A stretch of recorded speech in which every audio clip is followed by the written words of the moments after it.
Hey, welcome to Conscious Conversations. My name's Luke McLean. This is a little podcast that I catch up with people who I think and feel are living from a place of authenticity and purpose, and really catching up, unpacking their stories, their journey, and trying to explore their tools, their insights, and their wisdom of how they've been able to live on a path of real purpose. And I think that's really, more than ever, what we're all trying to do, and some of the insights we get from these conversations, I really think they're gold. So I hope you like the podcast. I think we're about 42 episodes in, so that's a little bit now. We're getting a little bit of momentum, and we've had a lot of men on the podcast, and I'm really glad this week that we're going to change it up a little bit. We're going to bring Pam Savino on, who's another coach, but really talks about energy. She talks about your vibrational energy, how what sort of level you're vibrating at. And, I really believe in this concept. And I think that,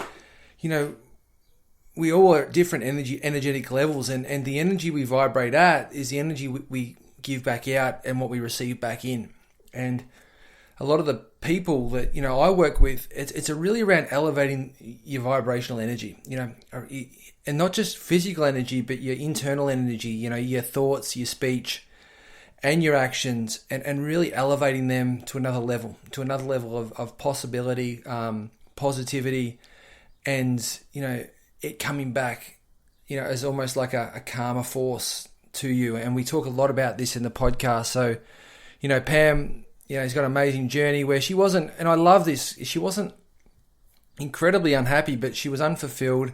She was, fairly discontent in a marriage, and, could have kept going. She had all the material stuff she needed, but needed to take the change to really find her authentic self. And, she talks about this and talks about the work she does with people to do this, because that, for me, is the real challenge people have. A lot of people aren't so uncomfortable that they have to change, but they're mildly uncomfortable that it's just a real buzz around that. And often people just sit in that buzz for years, that just discontent, that unhappiness, and just deal with it, and it just grows and grows and grows. So we talk a lot about that. Love the podcast. I've been on Pam's podcast, which is called Live Authentically. You can check out that. You can check out Pam at liveauthentically.today. And, I'll put all those show notes and links up in the podcast. She's also an author of a book called Soar. So, there's plenty of chances to check out what Pam's about. But without further ado, my name's Luke McLean. This is Conscious Conversations, and you're going to listen to Pam Savino.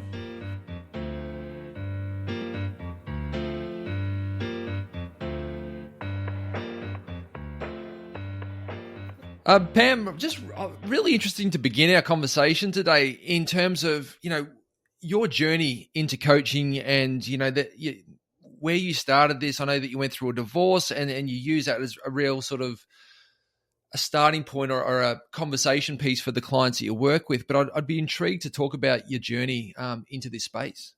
Yeah, absolutely. I'd be delighted to tell you about it. So it's kind of been a long time coming. I've known for years that I wanted to do something to help the greater good, right? I wanted to do something to help others step into their authenticity. I wasn't quite sure what that was. I didn't know what that looked like. I didn't know when it was going to happen. But it's just so amazing when I sit back in the role of the observer and watch how the universe just strategically drops different events in my life and different people in my life. It's amazing how we're launched to the place where we're supposed to be operating from. So in my 20s, just to rewind a little bit, in my 20s, I worked in corporate America as a consulting actuary. I helped Fortune 100 companies with their defined benefit pension plans. And I was kind of going down that traditional trajectory that we're kind of told, is sort of the roadmap for life, the roadmap for happiness. I went to college, I got married pretty young, did the whole career thing, bought a house, bought a bigger house, cars. I was kind of going down the checklist. And then late in my 20s, I had my first child. I was a stay-at-home mom during my 30s, and had 4 children. And then also, in addition to that, 2 pregnancy losses, which were really a huge spiritual catalyst. I don't know that I necessarily recognized it as such at the time, but they really did cause me to start looking inward.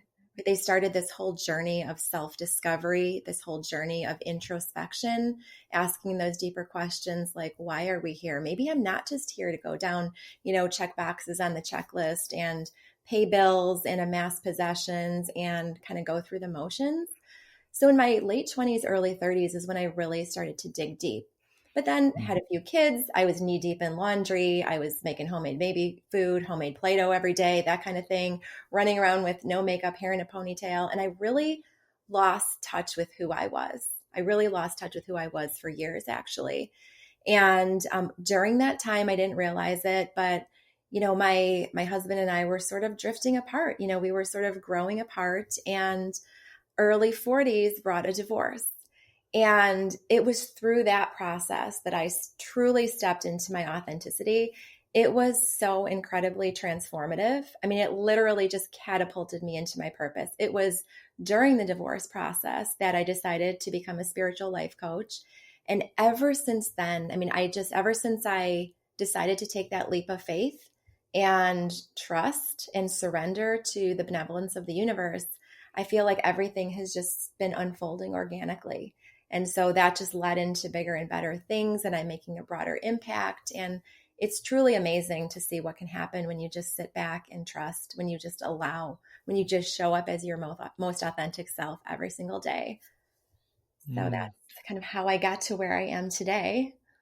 And I think the journey that you've been on, Pam, I think, and it sounds like you're very clear on that and talking about it from a place of real reflection now that you're in this space. But I'm just interested in terms of, that shift from you from being a mum and to the awareness piece of realizing that you and your husband are drifting apart and taking that awareness to action. Like, how did that show up for you? Like, what was that like for you in that particular time where you're sort of starting to go from, we could either just go and get through this and live life as it is, unhappy or discontent, or we've got to make a shift and a change?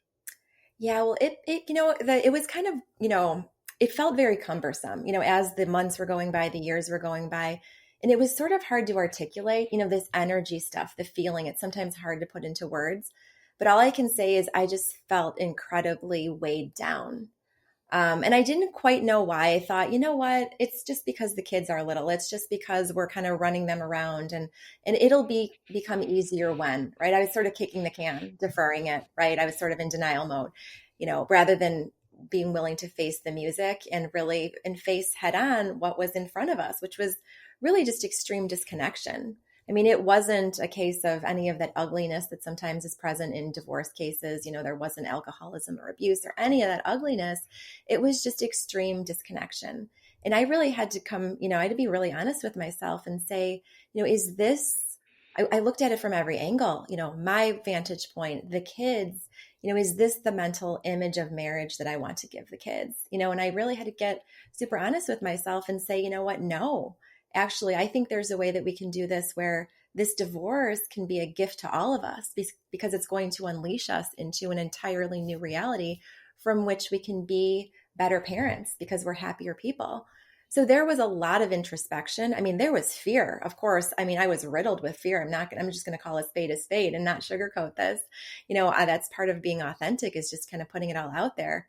Was it scary to walk away from the life that I had known for nearly 2 decades? 4 kids, all the intricacies, all of the logistical complexities, not to mention the emotional complexities of such a situation, the uncertainty, the fear. Absolutely. It was scary. It was scary, but I had no choice other than to trust the universe, to trust that if I just showed up every day and as the most authentic, real version of myself, that it can't happen any other way. I mean, that's when I was willing to just, felt like I was jumping out of an airplane with a parachute, and I just had to trust that it was going to open. I just had to trust. And that leap of faith is really what it was. It was a moment. It was pretty much a split-second decision, but it wasn't driven by emotion necessarily. It was a deep knowingness that I was going to be taken care of. Mm. I love the story, Pam, because what I like about what you're saying, and it's really important for people, is that in some people leave because there is alcohol abuse or drug addiction, or there's, there's violence, and there's a real, there's a need to get out because of just physical harm or real disconnection. But so many people stay in relationships that aren't that bad. They're not great, but they're not bad. And there's not enough pain to leave. And the house is quite Right. nice and the kids are okay, but they stay in it unhappy or discontent mildly, that just brews and builds over years. And then it becomes just too hard and there's too many stories to get told. So I'd love for you to just talk about that need or that, because I just think it's so important to give air to. I wholeheartedly agree. And I lived in that in between for a while. It was that like quagmire. It was not bad enough to leave, but not good enough to stay. So constantly I was kind of oscillating back and forth between, well, you know what, it's fine and everybody's healthy and we're financially secure. And I guess this is just the way life is. But then you go back to, well, I'm not sure that this is how marriage is supposed to be. Isn't there supposed to be, passion and excitement and a connectedness, and that it was just an energy that I felt like was missing. So I did go back and forth, and I just found that whenever I would land back in the place or the mindset of, you know what, I think it's fine, I think this is just the way it is, this is just the way married life is supposed to be, I realized I was making a head-based decision and I wasn't relying on my intuition. My intuition all along was telling me, you know what, this relationship has run its course. And that's when I really had to reframe. I completely had to reframe the way I looked at my life, the way I looked at the world. The only way I was able to navigate this journey the way that I did was because I took a spiritual approach to it. I looked at it through spiritual lenses. I started from the get-go asking myself, how can I learn from this? How can I allow this experience to help me craft a better version of myself? And it was only because I did that I was able to take that leap. And I really had to really harness a lot of power, my personal power, to trust my intuition. It was that voice that was there, but I didn't know how to listen to it. I didn't know how to trust it. I was just silencing it with distractions. I was just busying myself. There's an endless number of things to busy ourselves with, whether or not we have families, whether or not we have houses. There's always places that we can look outward to, and other external distractions that we can busy ourselves with. But the true answers come in the silence. The true answers come when we sit with just ourselves, we strip away all of the distractions, and we learn to listen to our intuition. And my gut was telling me, you know what, this relationship has run its course. And I don't mean to sound cavalier about it. I obviously, took it very seriously. But when I started to really examine the soul contract, right, look at it through the soul, our souls came together to fulfill a very important mission. And that mission was to bring these amazing children into the world. And once we did that, there was nothing left between us romantically. The well was dry. So we had a choice to make. We could either stay in this stagnant reality that didn't serve either one of us. It sort of stifled both of us and didn't allow us to truly enjoy life at the magnitude that I believe that we're all deserving of. So, I could have either, we had a decision to make. So we could either stay in that reality, or we could take a leap of faith and trust that we were going to end up in a better place. And that's exactly what happened. I mean, it was amazing what opened up when we did take that leap of faith. But I wouldn't have been able to do it if I didn't look at it through soul-based lenses, which is why I'm doing what I'm doing, because I so firmly believe that this benevolence of the universe that I'm experiencing right now is available to all of us. There's no limit on on the power of universal energy. I mean, it's something that we can all tap into. It's something that we can all tune into, but we have to be willing to trust. And that's not easy to do, especially if we're living in a very disconnected place. Yeah. And it sounds, Pam, like what you're saying, I think is so great. And I think what you're sort of saying is there must have been enough stillness and enough space then for you to move into that spiritual mindset and framework to sort of start to address the challenges and the disconnect from a spiritual place. Were you realizing that you were doing a lot of self-transformation during this time, that was going to become your journey? Or when did you start to realize that this was something that you want to share? Yeah, absolutely. So, a couple of years before the divorce process started is when I really started to take a deep dive into my spirituality. That's when I really started to explore different spiritual concepts, started to look at life through different lenses, started to practice a lifestyle that I had never known before, a lifestyle of introspection, spending more time in solitude, kind of that holistic lifestyle, that mind, body, spirit approach rather than just taking kind of that autopilot approach that I had been following for years. So I really had been on this inward journey, and I feel like the universe was preparing me. It was helping me train, if you will, for this marathon that I was going to be starting to train for, meaning the divorce process. Even though it was a harmonious situation, and it was mutual in terms of the direction that we both wanted to go, it's still divorce, right? It's still emotionally, mentally, physically, spiritually, it can be draining. There were days where I was literally just putting one foot in front of the other, but the only way out was through, right? So I just kept getting up every day and just kept walking forward. So yeah, I felt like the universe was training me beforehand, and it always presents exactly what we're ready for at exactly the right time. It might not be what we asked for. It might not be even what we want, but it's always what we need for purposes of our growth and transformation. And were you trusting the energy throughout that process, Pam? Like, was that a real deliberate practice to trust the energy and to show up with authenticity and just believe in what's going to happen will turn out right?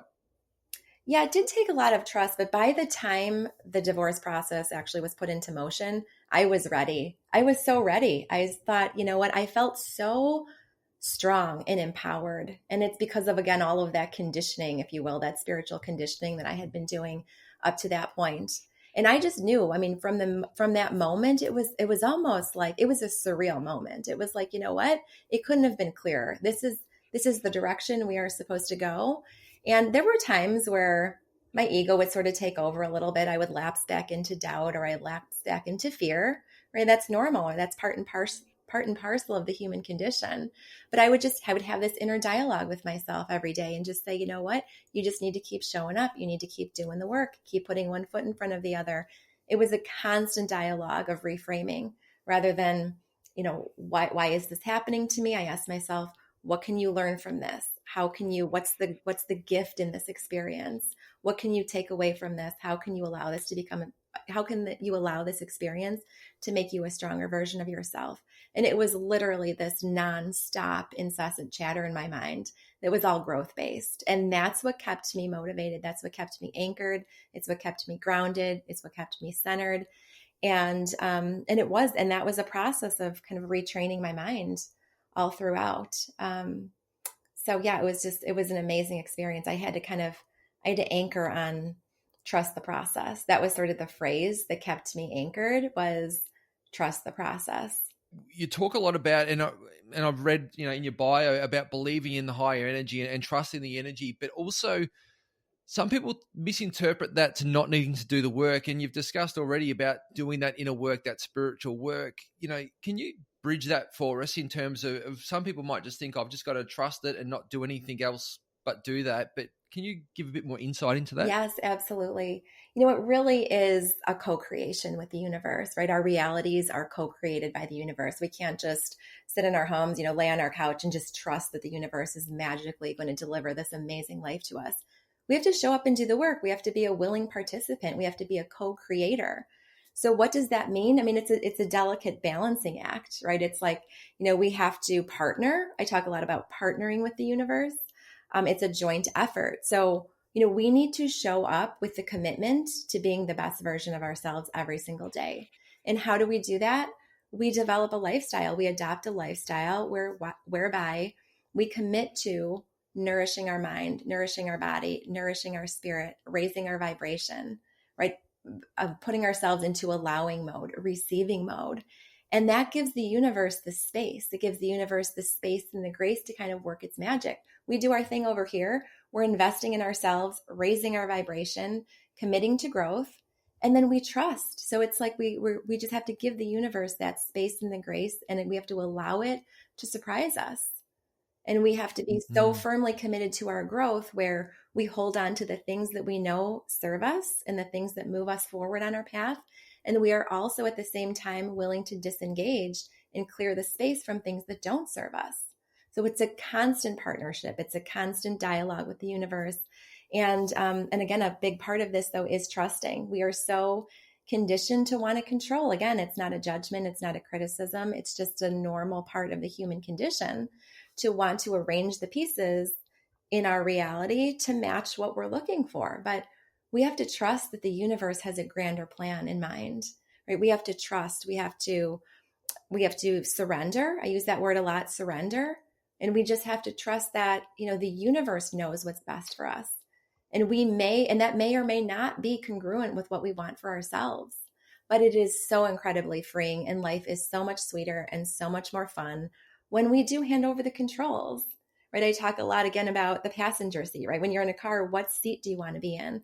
We're so accustomed to wanting to drive, but you can't take in all the views when you're driving all the time, right? When you're driving and let's say you're driving through this mountainous terrain, if you're navigating, if you're watching the road, if you're watching out for other cars, pedestrians, etc., you can't possibly take in all the views.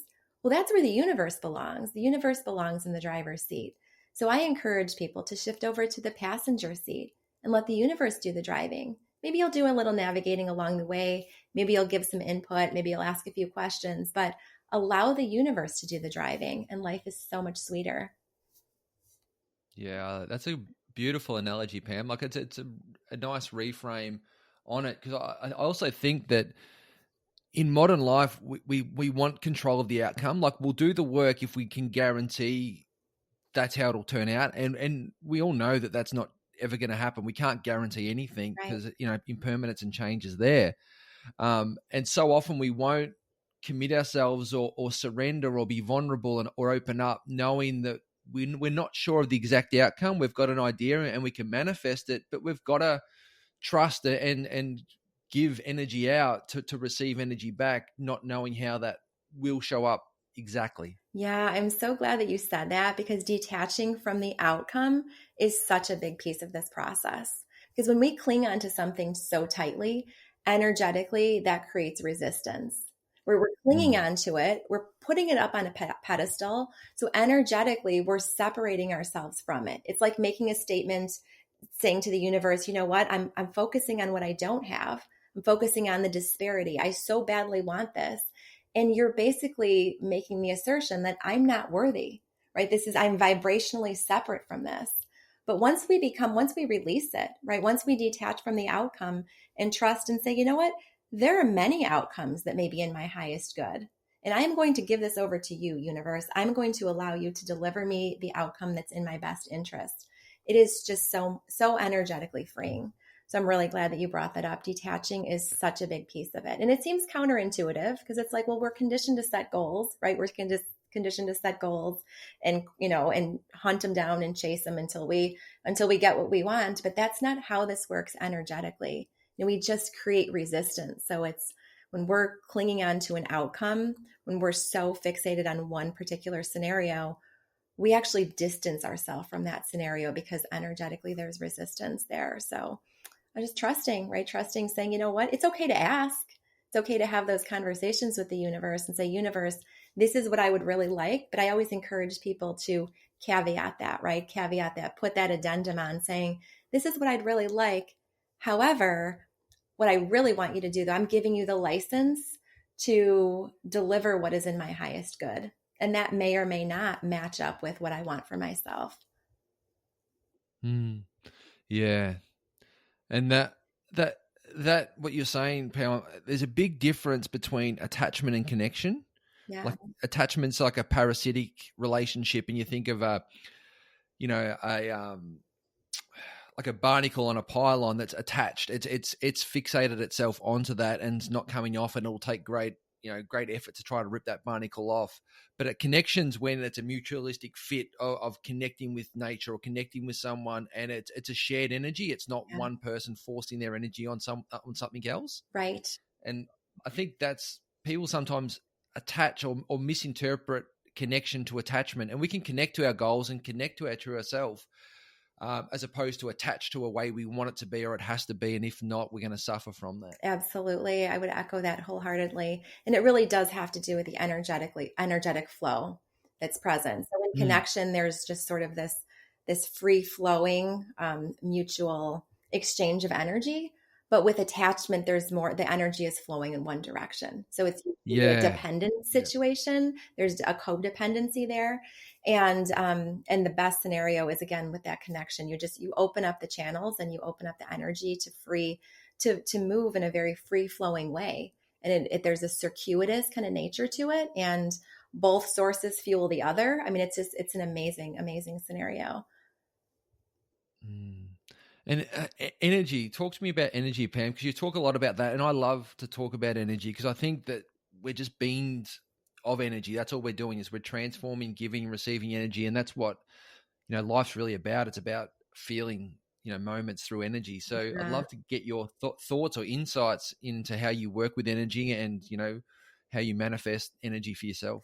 Yeah, I absolutely would love to share that with you. So let me rewind a little bit before I talk about that, about how I use it in the present day.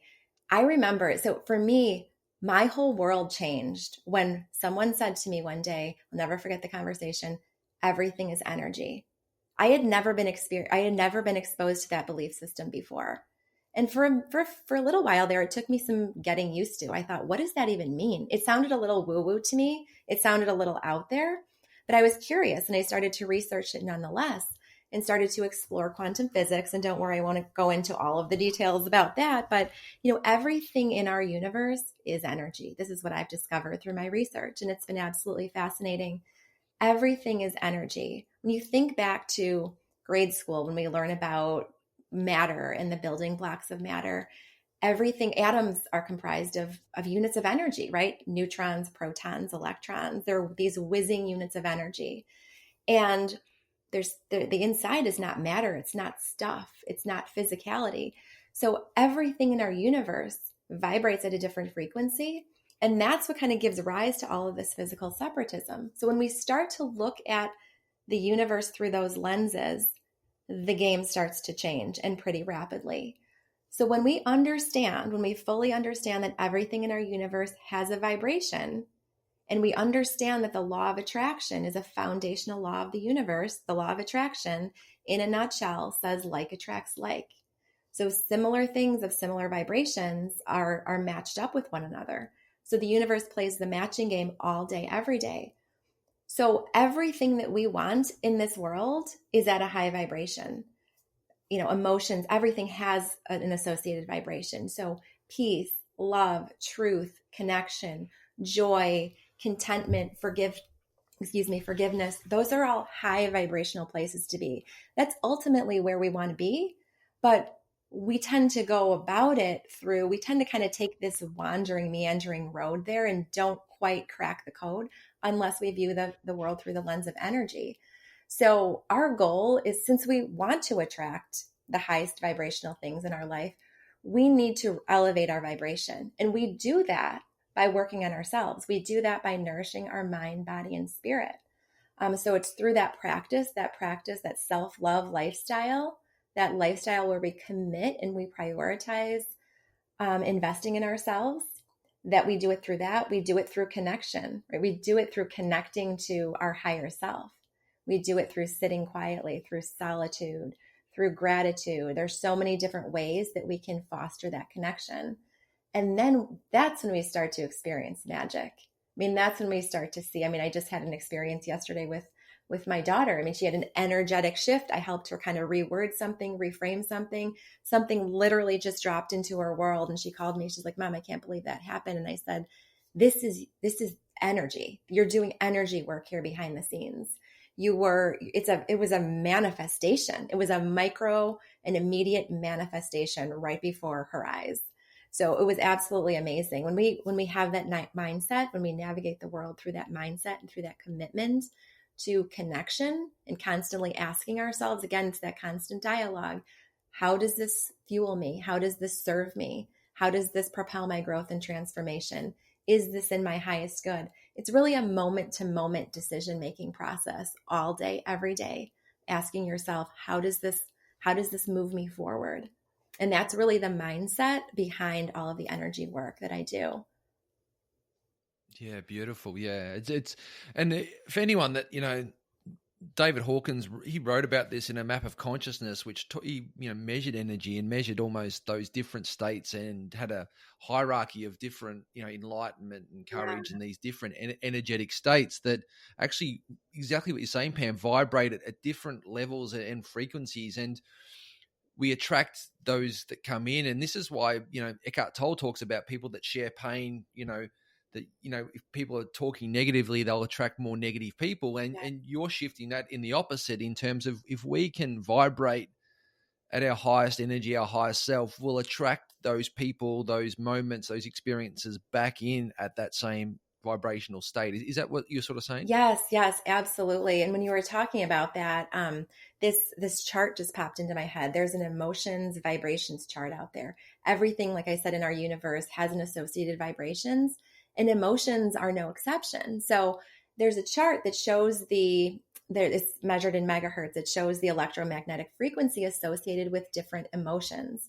So at the lower end of the chart is lower vibrational emotions such as guilt and fear and doubt and shame and blame. And then you move upwards and that's all in the contraction mode. When we're in those places, we're attracting more of the same, right? We're attracting more negativity. Then we move upward into kind of neutrality. And then beyond that are the higher vibrational emotions that I talked about before: peace, love, truth, connection, enlightenment, forgiveness, joy, all of that. That's when we're in expansion mode. So part of the process is you can't just go from where you are to, okay, I'm just going to choose peace. I'm just going to choose to be peace today. It doesn't work that way. That isn't what doing the work looks like. That isn't what, showing up authentically looks like. I mean, there's a lot of hard work and heavy lifting behind that. It's a process of first becoming aware of those lower vibrational emotions. And none of us is exempt from that. To the extent that we are still in human form, we are still subject to experiencing those human emotions. But the difference, though, is when you're looking at this through a growth-based mindset, when you're committed to growth, committed to connecting to your higher self, we learn how to quickly and adeptly move out of those emotions. So do I experience sadness from time to time? Of course. Do I experience, shame or any of those lower vibrational emotions, doubt? Sure, of course. But I know how to move out of those. I mean, the real power comes in when you can learn how to transmute that lower vibrational energy into higher vibrational emotions. So that's all ego based. When our ego is starting to chatter, when it's starting to kind of, whisper and it's asserting its voice, we can say, you know what? I know I'm experiencing doubt right now. How can I move out of this? How can I allow this to really harness my power and come from the soul and elevate myself to a place that would have been higher than if my ego hadn't chimed in? So it really is kind of a sense of, you can look at it sort of from a sense of playfulness. You can say, okay, well, thank you, universe. Thank you for these lower vibrational emotions. This is actually a gift. You've given me an opportunity here to transmute those emotions, those lower vibrational emotions, and hook into my personal power and elevate myself to a place that I wouldn't have been able to achieve without experiencing those. So it really is a process of self-awareness, becoming aware of what you're feeling. How do you do that? What does that process look like?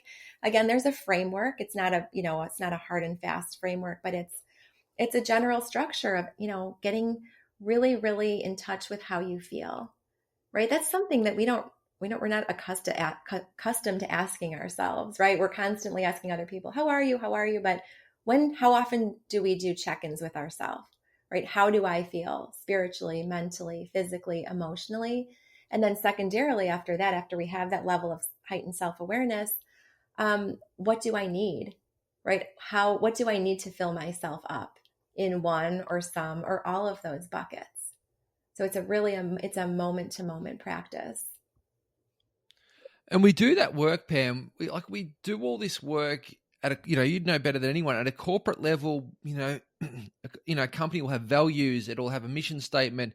After every meeting or quarter or week, they'll reflect on the performance of that week, and they'll go through learnings and key things that they discovered from this particular chart, and they'll have all these measurements. But very rarely at an energetic or a spiritual level do we apply the same lens to ourselves and look at our values and look to see if we're operating from our values, or we're reflecting on the learnings from that relationship or from that day and we're journaling. We're not doing that at ourselves. And fundamentally what you're saying, which is really important, is the relationship with ourselves, the most important one we're going to have, but the one we probably do the least work on. Is that what you're getting at? Absolutely. Yeah, wholeheartedly. I mean, I think that these soul-based concepts are really undervalued in today's modern society of being, a lot of what we do is, there are a lot of ego-based barometers out there that we're measured up against and that we measure ourselves against, right? I mean, how are we conditioned to equate our value or our worth, right? It's through those measurable, tangible, physical barometers. They're ego-based. And again, this isn't about casting a judgment. It's just about bringing awareness to it.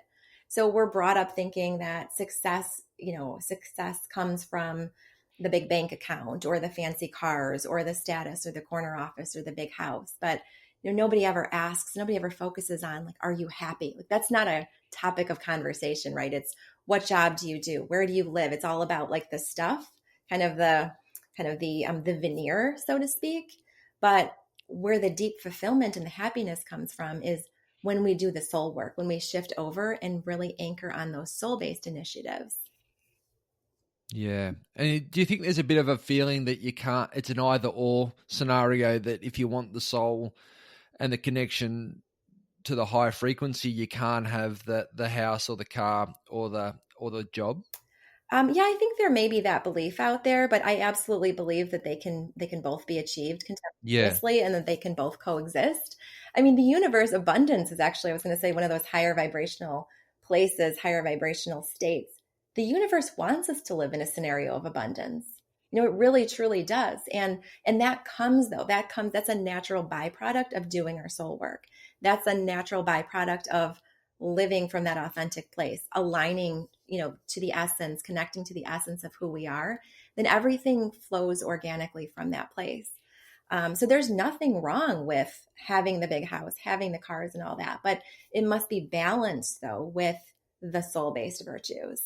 When we're coming at it from a place of, when we're chasing the money, when we're chasing the fame, when we're chasing all of that external validation, that model is a very hollow model, because at some point you're going to check the last box, right? You're going to check okay, well, I've done it all. Shouldn't I be happy now? Haven't I arrived?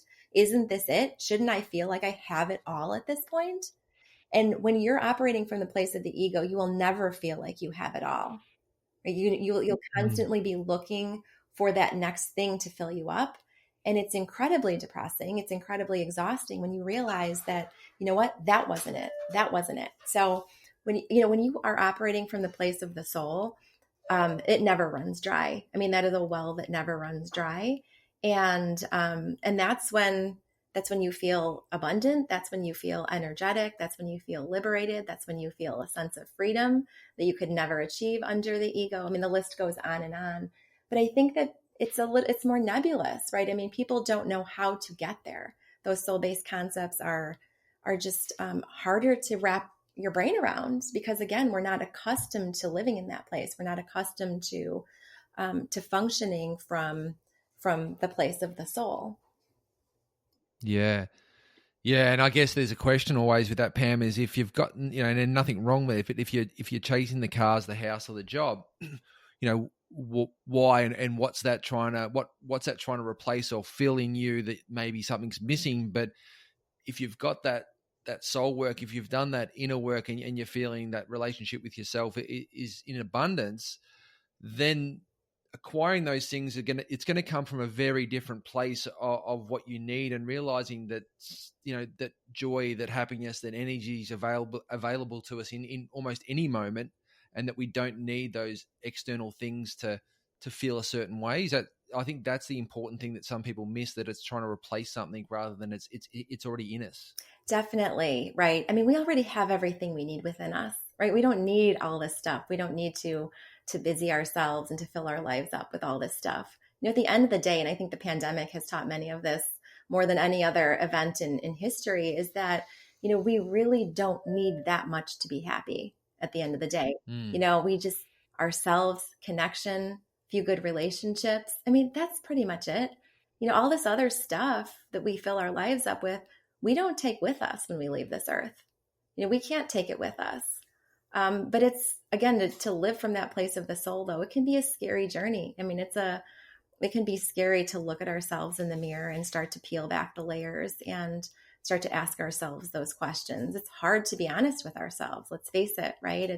It's hard to do the soul work. But it is the best journey. I always say I've been on many, many amazing trips, and the best one I've ever taken is the one from my head to my heart. Yeah. And I think that it's a good, like you talk a lot about wellness in the work that you do too. And I think there's a reframe in that physical conditioning, Pam, in like that soul work and that self-reflection work, meditation, all those things that often you'll have days, which you're saying, where you might not feel like doing the work and you might not, be as happy or joyful. And it's not about that all the time, but it's a bit like, when you're training for a marathon or doing something, you're not going to get up every day and want to run all the time. But if you continue to get up and just do the work, more days than you won't, you're going to get good days out of that and want to do the work, want to go for the runs. And even on those days that you don't, you still do the work and you practice gratitude, and it will manifest. The energy will shift. Right, absolutely. And I think as we become more acutely aware of how we feel, when we start to condition ourselves and hook into how we're feeling, then wanting to do the work and go, and show up every day and do that work, even if we aren't feeling like it in the moment, we'll be so hooked into that feeling of feeling amazing that it'll naturally become a part of our lifestyle. We just, our old way of living won't even be a fleeting thought anymore. We'll just naturally want to go to those activities that fill us up, because we realize that they fill us up in ways that we never knew were possible before. Yeah, and that's a huge shift, I guess, because then you start to, once you've done it for a while, you see the benefit in it, makes it easier to do it on the days that you don't want to do it. It's so true. Yeah, it is absolutely true. And that's where I think, discipline comes in. I think that if we always relied on motivation, that we wouldn't, it's a very unreliable barometer, motivation, right? There's plenty of days where I don't feel motivated to do some of the things that I need to do. There's some days that I'm tired and I don't feel like lifting that day or whatever, but I do have the discipline. I think that's if we can anchor on that discipline, that lifestyle, that structure. And again, that element of trust is pervasive. It's kind of ubiquitous in everything that I do.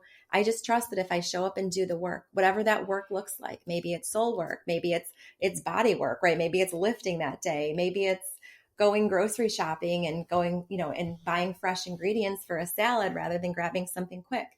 Whenever I'm showing up and doing the work, I know it's going to move me forward.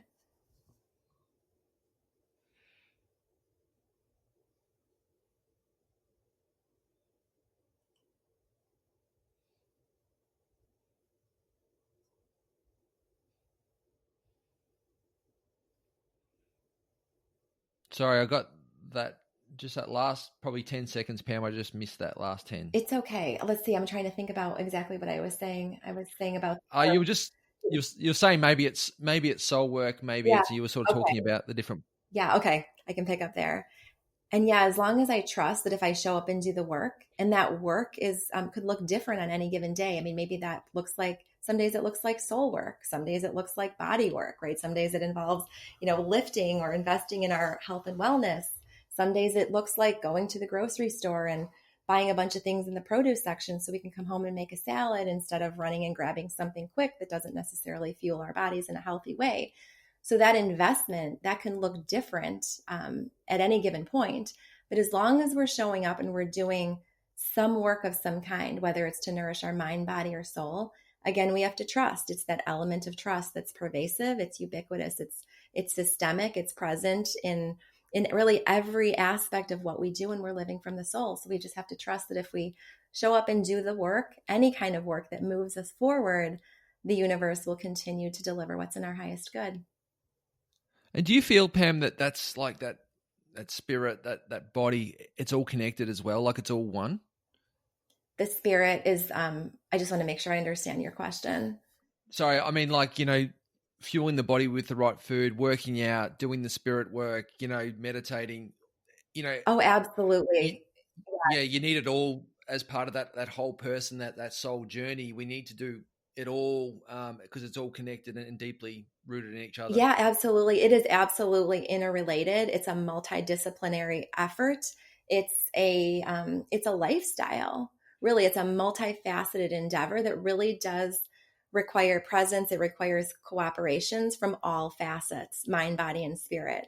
Because, we're kind of going to be, if we're making investments in our mind, for example, but we're undermining the integrity of that by eating fast food or eating chips for dinner. Well, like we're right. It's all about vibration, right? At the end of the day, it's all about raising our vibration. So if we raise our vibration in one area, we're just going to be mitigating or undermining our efforts if we lower our vibration in a different area, right? It's almost going to have sort of a canceling effect, and it's going to sort of have like a zero sum game kind of effect to it. And so we're gonna, it would be like an illusion. We're thinking we're making progress, we're moving ourselves forward, but we're sort of pulling ourselves back or having setbacks in other areas. So I do believe that it does take a holistic approach. It takes a mind, body, and spirit approach.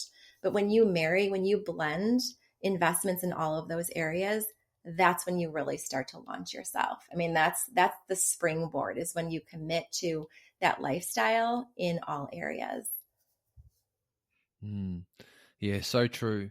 And it, and what you're sort of saying, Pam, there, I love it how you're talking about, if we could just set the foundation of let's just try and live with a higher vibration in everything we do, that almost being, as you said, a springboard into how we eat, how we communicate, how we treat ourselves, how we treat others, but just that is the reframing question on, is my vibration where I need it to be? I think that's just a really nice starting point for people if they want to begin. Would you agree? I would. When you start to look at the world through through the lens of vibration and energy, you really do start to make different choices. And I always tell people too, Rome wasn't built in a day. So if you're feeling stuck today, and you start to do the work, don't expect that by tomorrow or next week, you're going to feel transformed. Go easy on yourself and meet yourself with compassion, grace, forgiveness. It really is a process, and it does take time. And I always tell people, Rome wasn't built in a day. So give yourself the grace and the compassion, the forgiveness, the space, and really celebrate, right? Any shift that you can make in the right direction, any shift that moves you forward is a step further along, right? You're better off than if you had not started your soul work. So I always tell people just again, go easy on yourself and just try to look at it through different lenses. Celebrate, if, any progress, and even if it's a little bit of progress, is still something to be celebrated. Yeah, beautiful. And a couple of things before we finish. Let's talk about the work you do as a coach, and also want to talk about the book you've written called Soar, and just like what was that process like for you, and and how that came about. Yeah. So during the divorce process is when I decided, I was kind of discerning about what I wanted to do professionally, personally. Like I really wanted to tap into my purpose. So I did some meditating around that, decided to become a spiritual life coach. I started working with a business manager to kind of help me with sort of the business end of things. I knew what I wanted to do kind of from the soul perspective, but brought somebody in to help me with the business ends of things. And he was sort of teeing up what I needed to do. So he said, okay, what I'd like you to do is write this like X-part series on a coaching package. And, and I said, you know what? That's great. Like I do see myself doing that at some point, but I'm really feeling the pull to go really big. I'm feeling the pull to get my message out to as many people as quickly as possible. And this was purely from the universe. I mean, it was like these whispers were becoming, louder and louder. And I finally, in one of my meetings, I showed up to him and I said, you know what? I want to write a book. And he's like, okay. Fortunately, he also speaks the same language, the language of energy, this whole language of the universe. And he trusted me. He trusted me that, that this was the direction that I needed to go. So I started to write the book. And literally 2 months later, I handed it over for editing. Over 100,000 words. The book is almost 400 pages. And I bring this up not at all to sound, like self-promoting or arrogant. This is pure universal energy. I mean, it truly did feel divine. It felt like I was channeling, I was drawing from universal energy. And it was just another nod from the universe that this is right where I'm supposed to be. The universe chose me as a conduit. I don't view myself as having any special powers, so to speak, or any superpowers. I'm simply a conduit. I show up every day and I invite the energy and the wisdom and the knowledge of the universe to flow through me in whatever form the universe deems that is appropriate at the time. So at that time when I wrote my book, it was the book. And then I moved into coaching individuals. And then I moved into group coaching, master classes. So I'm starting to do public speaking now, corporate coaching. So I'm just sort of drifting along, and I'm allowing the universe to direct the sails. Yeah, beautiful. And I think it's so important for you, Pam, to live your message and to sort of allow that to just manifest as it needs to, but really trusting it. And I want to recap this conversation and see if we've missed anything, because we've got a few minutes left. But Sure. Talking about, energy and vibration has been really critical and key and doing that. But to do that, we need the discipline and we need to do the work, and flipping that to then being able to trust the universe from that higher vibrational place as a really key sort of conduit, to living authentically. Is that the basis that we're sort of getting with the conversation and the work you do, and the importance of spiritual life coaching? It is. I mean, it really is trusting the higher power, trusting that life is happening for us, not to us. And you have to blend that belief with the willingness to show up and do the work every day. And sometimes, it's hard to know exactly what we need to do, right? We can have all of the information available to us. Google, in today's information age, information is readily available. It's at our fingertips pretty much every moment of every day. But what I would suggest that if people if someone is looking to explore this path, if they're looking to start to do their soul work, to find a mentor, because that is truly, I had mentors along the way. I didn't do this, myself. I didn't do this by just sitting in nature and writing in my gratitude journal every day. I did have mentors along the way. I've had, what the knowledge that I'm able to disseminate now is a reflection. It's an embodiment of years and years of working with spiritual mentors and gurus and other people who channel energy. And I've really surrounded myself with that. So, I think with information alone, I wouldn't have been able to get to where I am today. I have needed people along the way to encourage me and to to move me along on my path. So I would encourage people to seek out mentors, because again, without the mentor, it's easy to lapse back into, we're pulled towards what we know, right? We're pulled back towards comfort, familiarity, and we need someone to help us stay focused on our path. With the mentorship, which I agree fully, Pam, do you look for mentors that that reinforce the message and support you, or do you look for mentors that challenge and grow you, and perhaps have a diverse way of thinking compared to where you may be at this particular time? Yeah, I definitely choose the ones who challenge me, the ones who help me grow. I also like to make sure that when I work with mentors that we have a similar belief system, right? That we're like-minded, that we view the world through the same lenses, because that's really key, right? If a person believes, which again, I respect all belief systems, but if a person believes that there's just an element of randomness and coincidence to the universe, well, it's going to be hard for me to see eye to eye with that person, because I firmly believe that everything happens according to a divinely orchestrated plan. So I think it's really important to have that like-mindedness with your mentor. But absolutely, I surround myself with people who challenge me, with people who encourage me to grow, with people who help me to awaken, right? It's all about asking those questions. I have people who pushed me out of my comfort zone into sort of uncharted territory. And I'm growing and learning on a daily basis. And when you embark on this growth process, what I have experienced anyways, is that I start to crave growth and crave change and crave the challenge. Because, life, you start to feel, again, when you start to operate through energy, you're very sensitive. At least I became very sensitive to that stagnant energy. And whenever I feel like I'm starting to coast or starting to drift, I feel like, okay, it's time for another big adventure, right? I need to find a bigger mountain to climb.